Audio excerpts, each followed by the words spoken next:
আজকে 12-এ আমরা যেটা শুরু করব সেটা হচ্ছে organic chemistry chapter. Organic chemistry chapter শুরু করার আগে মলিকুলার ফর্মেশন সম্বন্ধে যদি কনসেপ্ট না থাকে তাহলে যেহেতু এখানে নাম্বার অফ মলিকুল বা নাম্বার অফ কম্পাউন্ডের পরিমাণটা অনেক বেশি বা অনেকগুলো আছে, সেহেতু আমাদের একটা প্রি আইডিয়া আগে কিন্তু মলিকুলার ফর্মেশন সম্বন্ধে রাখতে হবে।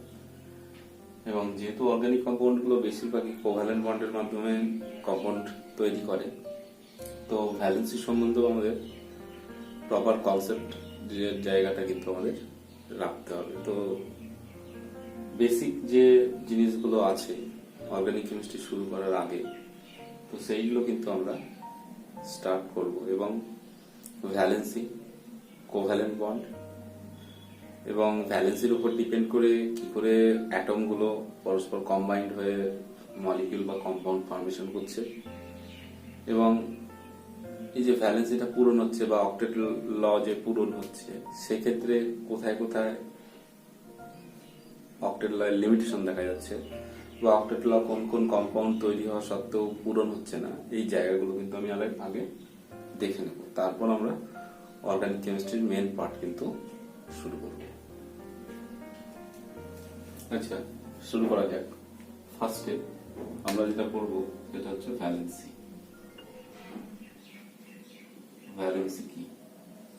তো ভ্যালেন্সি বলছে the number of unpaired electron present in the outermost cell of an atom which can take participate in a chemical reaction is called valency. না, ভ্যালেন্সি কি তাহলে? যে যোজ্যতা কাকে বলছে না, কোনো পরমাণু সর্ববহিস্থ কক্ষপথে অবস্থিত যে অযুগ্ম সংখ্যক ইলেকট্রন যেটা রাসায়নিক বিক্রিয়ায় অংশগ্রহণ করবে তাকেই বলা হচ্ছে ভ্যালেন্সি বা যোজ্যতা। তো আমি একটু দেখে নিই। আমি একটা এক্সাম্পল নেব, সেটা হচ্ছে কার্বন। কার্বনের অ্যাটমিক নাম্বার হচ্ছে 6। তাহলে 6 যদি হয়, এর ইলেকট্রনিক কনফিগারেশন যেটা পাই 1s2 2s2 2p2, এবং এর অরবিটাল কনফিগারেশনটা যদি দেখি আমি, তাহলে দেখবো 1s এর দুটো, 2s এর দুটো, 2p তে আছে কিন্তু দুটো আনপেয়ার ইলেকট্রন। এবার এখানে যেহেতু এই অরবিটালটা ফাঁকা আছে, তাই যদি আমি এনার্জি দিই,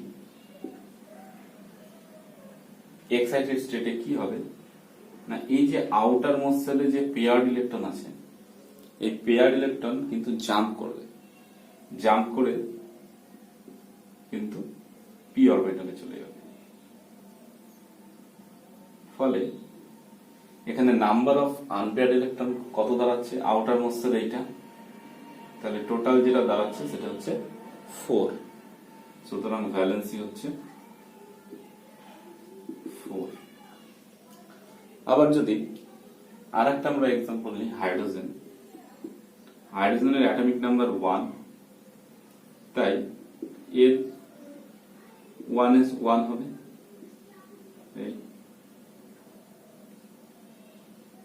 তাহলে এর ভ্যালেন্সি হয়ে যাচ্ছে কত? হচ্ছে 1। এবং কার্বন এবং হাইড্রোজেনের মধ্যে যদি কার্বন এবং হাইড্রোজেন এক অ্যাটম দুটো পরস্পর যুক্ত হয়ে কম্পাউন্ড তৈরি করে, তাহলে এরা কিন্তু এদের ভ্যালেন্সিটা মেনটেন করবে। সাপোজ আমি একটা এক্সাম্পল নিই, CH4, এটার নাম হচ্ছে মিথেন। এখানে যদি দেখা যায় তাহলে কার্বন 4টে হাইড্রোজেনের সাথে যুক্ত আছে। তো এখানে দেখা যাচ্ছে কার্বন 4টে হাইড্রোজেনের সাথে যুক্ত আছে বন্ডের মাধ্যমে, তাহলে 1 2 3 4। আবার হাইড্রোজেন কার্বনের সাথে একটা বন্ডের মাধ্যমে যুক্ত আছে। তাহলে যার ভ্যালেন্সি যত, সেই অ্যাকচুয়াল ততগুলো বন্ড কিন্তু তৈরি করবে। যেমন কার্বনের ভ্যালেন্সি 4, তাই কার্বন 4টে বন্ড তৈরি করেছে। হাইড্রোজেনের ভ্যালেন্সি 1, তাই হাইড্রোজেন একটা বন্ড তৈরি করেছে। তো একটা জিনিস মাথায় রাখতে হবে অর্গানিক কম্পাউন্ড পড়ার আগে, যেহেতু এটা ন্যাচারালি অর্গানিক কম্পাউন্ড গুলো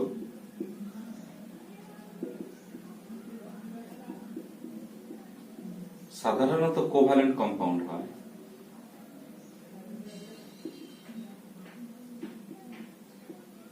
তাই এই জিনিসটাকে মাথায় রাখতে হবে যে in case of covalent compound গুলোর ক্ষেত্রে যার যতগুলো ভ্যালেন্সি সে ততগুলোই বন্ড তৈরি করবে।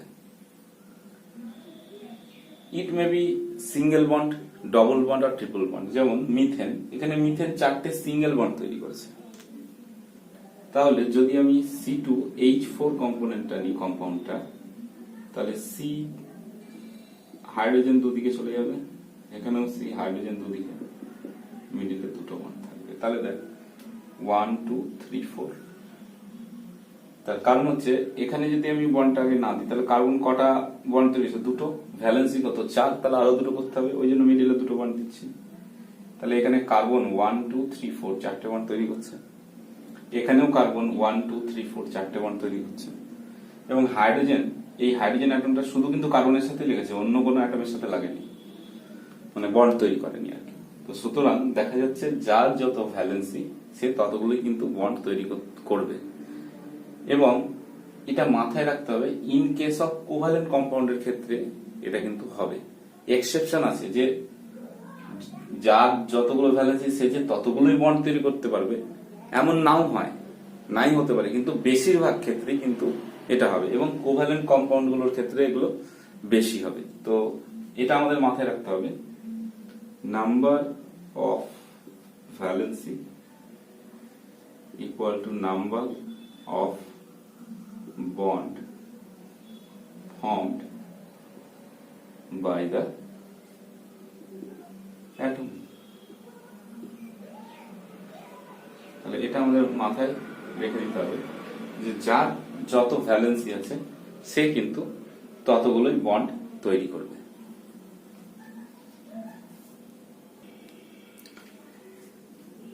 আমরা বললাম যে যার যেটা ভ্যালেন্সি সে ততগুলোই বন্ড তৈরি করতে পারবে।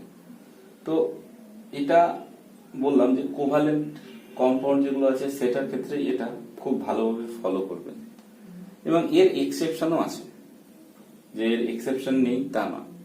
সাপোজ আমি যদি নাইট্রোজেনের কোনো নাইট্রোজেন নিই, নাইট্রোজেনের অ্যাটমিক নাম্বারটা কত? 7। তাহলে 1s2 2s2 2p2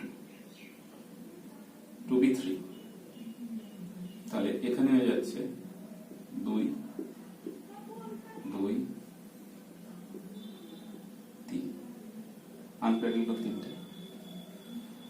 তো যদি আমি অ্যামিনো গ্রুপটা নিই, ক্লাস 11 পড়েছি ফাংশনাল গ্রুপ, তো এটাকে অ্যামিনো গ্রুপ বলা হচ্ছে। তো এখান থেকে CH3NH2 যখন তৈরি হবে তখন এখানে কার্বন তার ভ্যালেন্সি সম্পূর্ণ পূরণ করছে। নাইট্রোজেনের ভ্যালেন্সি কত? আউটার মোস্ট সেলে কটা আনপেয়ার্ড ইলেকট্রন আছে? 3টে। তারপর যেহেতু অরবিটাল ফাঁকা নাই তাই আমি আর জাম্প করাতে পারবো না। এই যে এখানে লোন পেয়ারটা ছিল ঠিক আছে, কিন্তু যেহেতু অরবিটাল ফাঁকা নেই তাদের কিন্তু আমরা জাম্প করাতে পারবো না। আর একটা জিনিস বলে দিই, লোন পেয়ার অফ ইলেকট্রন কাকে বলে? না আউটার মোস্ট সেল, মানে 2s2 2p3 এটা আউটার সেল, 2 নম্বর সেলটা। তো আউটার মোস্ট সেলে যে পেয়ার্ড ইলেকট্রনটা প্রেজেন্ট থাকবে সেই পেয়ার্ড ইলেকট্রনটাকেই বলা হচ্ছে লোন পেয়ার অফ ইলেকট্রন। না the number of paired electron present in a outermost cell of an atom generally which does not take part in a chemical reaction is called lone pair of electron। তাহলে যুগ্ম electron কাকে বলছে? না যুগ্ম electron বা electron জোড় হচ্ছে সেই যুগ্ম ইলেকট্রন যেটা কোনো পরমাণুর সর্বব্যস্ত কক্ষপথে থাকবে এবং সাধারণত যারা রাসায়নিক বিক্রিয়ায় অংশগ্রহণ করবে না যতক্ষণ পর্যন্ত তাদের আনপেয়ার্ড ইলেকট্রন রাসায়নিক বিক্রিয়ায় অংশগ্রহণ না করছে। তো এখানে নাইট্রোজেন কিন্তু ভ্যালেন্সি যেহেতু 3 নাইট্রোজেনের, তাই নাইট্রোজেন কিন্তু এখানে ভ্যালেন্সি পূরণ করেছে। বাট যদি আমি NO2 ফাংশনাল গ্রুপটা নিই, এই ফাংশনাল গ্রুপটাকে নাইট্রো গ্রুপ বলা হয়, এটাকে অ্যামিন গ্রুপ বলা হচ্ছে। তো এই ক্ষেত্রে আমি যদি একটা কম্পোনেন্ট নিই NCH3NO2 কম্পাউন্ড নিই, সরি, তাহলে এটার নাম হচ্ছে নাইট্রোমিথেন। এখানে যদি আমি দেখি কিভাবে কম্পাউন্ডটা তৈরি হয়েছে, তাহলে এখানে দেখা যাবে দুটো ও, তাহলে এখানে কিন্তু নাইট্রোজেন টোটাল 4টে বন্ড তৈরি করছে এসব মতন। কি করে করছে? নাইট্রোজেনের ভ্যালেন্সি তো 3, তাহলে তো হিসাব মতন নাইট্রোজেন 3টে বন্ড তৈরি করার কথা ছিল। ব্যাপারটা হলো এখানে যে 3টে ইলেকট্রন আছে, এই 3টে ইলেকট্রনের 2টো ইলেকট্রন কিন্তু অক্সিজেনের সাথে বন্ড তৈরি করার জন্য পার্টিসিপেট করেছে, তাহলে এই 2টো ইলেকট্রন হয়ে গেল। আর একটা যে ইলেকট্রনটা থাকছে এটা কিন্তু এই কার্বনের সাথে বন্ধন তৈরি করার জন্য পার্টিসিপেট করেছে। আর এই যে লোন পেয়ার অফ ইলেকট্রনটা, এই লোন পেয়ার অফ ইলেকট্রনটা নাইট্রোজেন সম্পূর্ণটাই অক্সিজেনের দিকে দিয়ে বন্ধনটা কিন্তু তৈরি করেছে। কারণ একটা বন্ড, কোভ্যালেন্ট বন্ড যখন তৈরি হবে, ন্যাচারালি একটা বন্ড তৈরি হতে 2টো ইলেকট্রনের প্রয়োজন হয়। তো এখানে দেখা যাবে এই লোন পেয়ারটা কিন্তু ইউজ হচ্ছে, এবং এই লোন পেয়ারটা ইউজ হওয়ার কারণে এখানে কিছু সময় পজিটিভ চার্জ কিন্তু তৈরি হবে, যে এখানে পজিটিভ চার্জ একটা তৈরি হবে আর কি। এবং যেহেতু এই লোন পেয়ার অফ ইলেকট্রনটাকে সম্পূর্ণটাই অক্সিজেনের দিকে ঠেলে দেওয়া হচ্ছে, তাই এখানে কিন্তু একটা নেগেটিভ চার্জ ফ্লো হবে, মানে তৈরি হবে আর কি। তো আমরা চার্জ দিয়ে দেখাবো না, নর্মাল যেটা দেখাবো সেটা হচ্ছে HCHN ডবল বন্ডেড ও। তাহলে এই ধরনের বন্ডগুলোকে কিন্তু বলা হচ্ছে কোঅর্ডিনেট বন্ড। এটা কিন্তু কোভ্যালেন্ট বন্ড নয়। তো মনে রাখতে হবে যে কোভ্যালেন্ট বন্ডের ক্ষেত্রে বেশিরভাগ অর্গানিক কম্পাউন্ডগুলোই কোভ্যালেন্ট বন্ড তৈরি করে। কিছু এক্সেপশন, যেমন NO2 গ্রুপের ক্ষেত্রে আমি দেখালাম যে একটা অক্সিজেনের সাথে নাইট্রোজেন বন্ড তৈরি করছে যেমন কোঅর্ডিনেট বন্ডের মাধ্যমে। তো এই কোঅর্ডিনেট বন্ডটা কোথায় পার্টিসিপেট করছে না, এই লোন পেয়ারের জন্য কিন্তু এই কোঅর্ডিনেট বন্ডটা তৈরি হচ্ছে। তো এইটুকু আমাকে আগে কিন্তু মাথায় রাখতে হবে, তাহলেই আমাদের বাদ বাকি গুলো আমরা ভালো মতন করতে পারবো।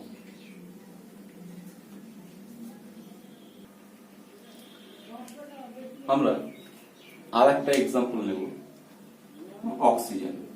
অক্সিজেন হচ্ছে অ্যাটমিক নাম্বার 8, তাহলে এটা হচ্ছে 1s2 2s2 2p4। তাহলে এর যে ইলেকট্রনিক কনফিগারেশন, তাহলে আমরা এরকম পাবো, দুটো 1 2 3 4, অরবিটাল ফাঁকা নেই, তাহলে এক্সাইটেড স্টেটের কোনো অবস্থায় পড়ছে না এখানে। তাহলে ভ্যালেন্সি হয়ে যাচ্ছে কত, আনপেয়ার্ড ইলেকট্রন কটা আছে, 2টো, তাহলে ভ্যালেন্সি হয়ে যাচ্ছে 2। এবার এই অক্সিজেন তার মানে 2টো বন্ড করবে, এবং সিঙ্গেল বন্ডও করতে পারে, ডবল বন্ডও করতে পারে। একটা করে এক্সাম্পল নেব, সাপোজ যদি কোনো কার্বনাইল কম্পাউন্ড, সাপোজ CHO, এই ফাংশনাল গ্রুপটাকে বলা হচ্ছে অ্যালডিহাইড গ্রুপ। এটা যদি কারোর সাথে যুক্ত হয় CH3CHO, এটার নাম হচ্ছে অ্যাসিটাল ডিহাইড অর ইথানল, এটা IUPAC নাম। তো এখানে অক্সিজেনের যদি বন্ডটা আমরা দেখি, অক্সিজেন কিন্তু এখানে ডবল বন্ড করেছে। ডবল বন্ড করলে ভ্যালেন্সি 2 স্যাটিসফাইড করে গেছে। কিন্তু OH গ্রুপের ক্ষেত্রে যদি দেখি, এটাকে হাইড্রক্সিল গ্রুপ বলা হয়, হাইড্রক্সিল গ্রুপ বলা হচ্ছে। এবং এর ক্ষেত্রে যদি একটা কম্পাউন্ড নিই CH3OH, তাহলে এটার নাম হচ্ছে মিথানল। এবং এটা CH3OH, এখানে কিন্তু ডবল বন্ডই করেছে, বাট প্রত্যেকটা বন্ড সিঙ্গেল বন্ড। তো এইটা আমাদের মাথায় কিন্তু রাখতে হবে। এবং ইথারের ক্ষেত্রেও যদি দেখি আমি, ইথারের ক্ষেত্রেও এটা ইথার গ্রুপ, ইথারের ক্ষেত্রেও যদি দেখি একটা কম্পাউন্ড নিই CH3OCH3, তাহলে এখানে অক্সিজেন প্রত্যেকটার সাথে সিঙ্গেল বন্ড করেছে। এটা মিথাইল গ্রুপ, তাই 2টো মিথাইল, তাই ডাই মিথাইল, সাথে ইথার গ্রুপ আছে তাই ডাইমিথাইল ইথার। তো এইভাবে কিন্তু মলিকিউলগুলো তৈরি হয়। আশা করি তাহলে এই বন্ড সম্বন্ধে ক্লিয়ারেন্স আশা করি হয়েছে তোদের। তো এরপর আমরা মেন যে চ্যাপ্টার সেই চ্যাপ্টারে কিন্তু চলে যাব।